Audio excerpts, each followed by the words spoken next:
Assalamu alaikum wa rahmatullahi wa barakatuh. Bismillahir Rahmanir Rahim. Dear brothers and sisters, greetings of the peace. Egg freezing or acid cryopreservation.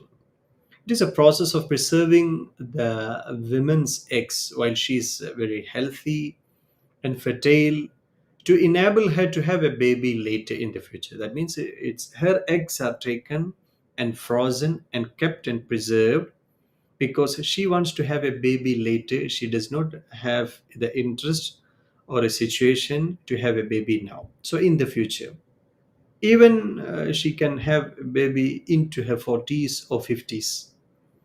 Ideally, this egg freezing is done when she is 25 years old or late 20s, which maximizes the chances for having a successful pregnancy in the future. There are actually various approaches exist for egg freezing. There is ovarian tissue freezing, which is mainly used by women who are undergoing treatments like radiation or chemotherapy, which risk her fertility. Because of that, this method is by removing and freezing a portion of the ovary that contains immature eggs.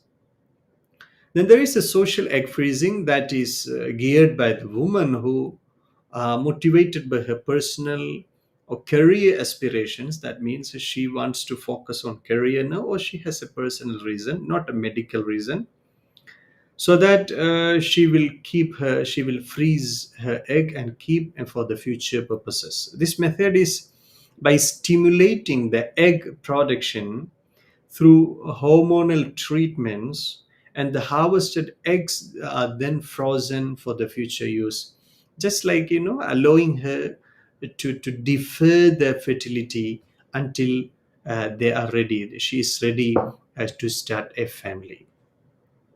However, from an Islamic perspective, there are some concerns regarding the utilization of egg and sperm acquired before marriage for conception during the marriage. Some view it can be done even for a single woman before marriage under certain strict conditions. Firstly, the egg preserved through freezing can be utilized within the confines of the marriage. For example, her egg has been frozen, then it should be used only within the confines of the marriage. After her marriage, that means before the marriage it is prohibited, after the divorce or the death of the husband also prohibited. It should be within the confines of the marriage. Secondly, the fertilization of the egg must occur using the sperm of her husband, and the implantation has to be in the woman who provided the eggs. Also, thirdly, there should be stringent and secure storage measures to prevent any deliberate, accidental, or intentional mix up of the eggs, which will affect the sanctity of the lineage and the progeny, which is an important concept in Islam.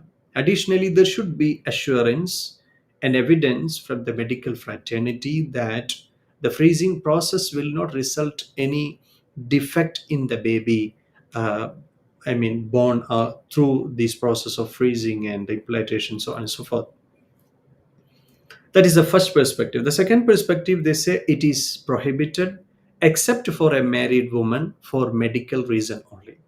They assert that using the eggs and sperm produced before marriage within the context of marriage contract, it is violation of the Islamic principles. That means you are using the sperm or egg which is acquired before the marriage, then you're using that after the marriage to for the conception to have a baby. It is against the principles of Islam related to the marital relationship, because they found or they find different reasons for their objections. For example, they see similar the release of the female egg cells outside the body by an unmarried woman is just like a masturbation by a single man, which is prohibited. So this one is also prohibited. They find similarity in both. Secondly, they question the legitimacy of electives egg freezing for a single woman. She's anticipating that she will get married later. It's an anticipation, it's a speculation. For a speculated matter which is not certain, if you are doing this, which is vulnerable to be or susceptible to be misused or exploited by someone else, because of that, based on this anticipation, this egg freezing is prohibited. Thirdly, arguing that the combining the egg and sperm cells produced before marriage, which is against the sanctity of the marriage, which also complicates the lineage legitimacy of the conceived child. So these are the two camps in Islamic jurisprudence among the scholars. They perceive the egg freezing by a single woman before marriage. Let's explore more. See you again. Thank you very much.